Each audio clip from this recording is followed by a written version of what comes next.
I'm going to guess what you did about 5 minutes after uploading your first video. You texted it to your group chat, maybe posted it on your personal Instagram, sent it to your cousin, your coworker, your old roommate. Hey, can you watch this and maybe subscribe? I get it. Everyone does it. It feels like the obvious first move. It's also the single fastest way to make sure that video and the next 10 after it never get found. And I want to show you exactly why, because once you see the math, you'll never do it again. YouTube doesn't just throw your video out into the void and hope for the best. It runs your video through what's basically a testing process before it decides who to really show it to.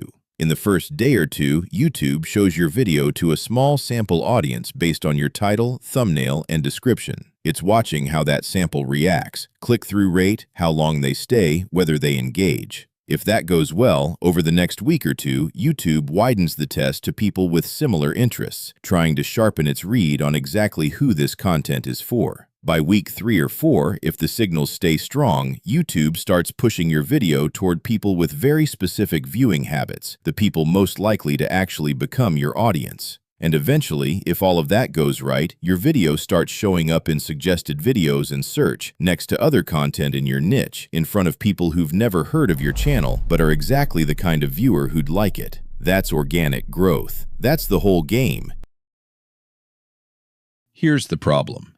YouTube doesn't know your friends are your friends. It doesn't know your cousin clicked out of love, not interest. All it sees is data.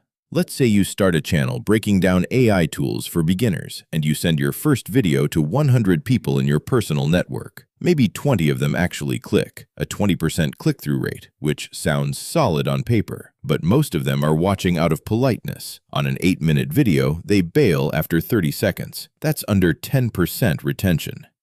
Almost none of them subscribe, because most of them don't actually care about AI tools. They care about you. YouTube looks at that and draws a pretty reasonable conclusion. This video doesn't hold attention. Maybe it's not very good. Maybe it's not worth pushing further. Now compare that to letting YouTube find your viewers on its own. Say YouTube shows that same video to 100 strangers who've searched or watched things related to AI tools. Maybe only 8 of them click, a lower 8% click-through rate. But those 8 people are actually interested. They watch 4 out of 8 minutes, a 50% retention rate. 3 of them subscribe. YouTube sees that and thinks something completely different. This video is genuinely working, just with a specific audience. Show it to more people like that. Same video, same day 1. 2 completely different verdicts because of who watched it first. Play that forward a few months. If your early data got polluted by friends and family traffic, YouTube keeps testing your video against the wrong crowd. Retention stays low, maybe 15%. You're stuck around a few hundred views a month, a handful of subscribers, and YouTube is still confused about who your video is even for. That confusion doesn't fix itself overnight, even months in. Plenty of creators quit right around here, convinced their content just doesn't work. If instead you'd let YouTube test clean data from day 1, that same period looks completely different. Higher retention early, faster subscriber growth, and by month 3, YouTube has a clear read on your audience and starts sending real, compounding organic traffic, the kind that keeps growing without you doing anything extra.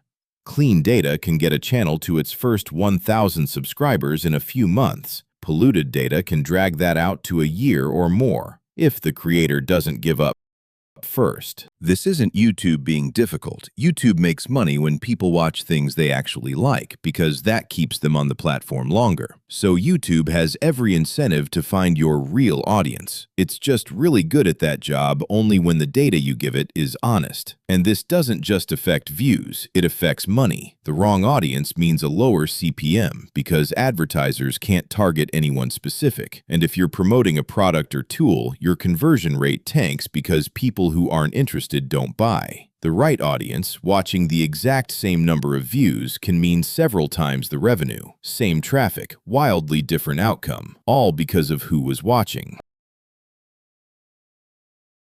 Don't force views through your personal network. Write titles and descriptions with the real keywords your ideal viewer is searching for. Build a thumbnail that your actual audience, not your friends, would click. Then upload and let it sit. Don't share it anywhere. Let YouTube do its job. After a week or two, check your numbers. If your average view duration is sitting above roughly 35% and your click-through rate from suggested/search is around 4% or higher, that's a good early sign YouTube found the right people. One exception worth being honest about: if someone in your personal circle is a genuine match for your content, say your friend actually uses AI tools every day and would watch this regardless, sharing with them is fine. But be honest with yourself about how many people in your network that actually describes. For most people, it's a small fraction. Sharing with everyone else just to pad your view count does more harm than good.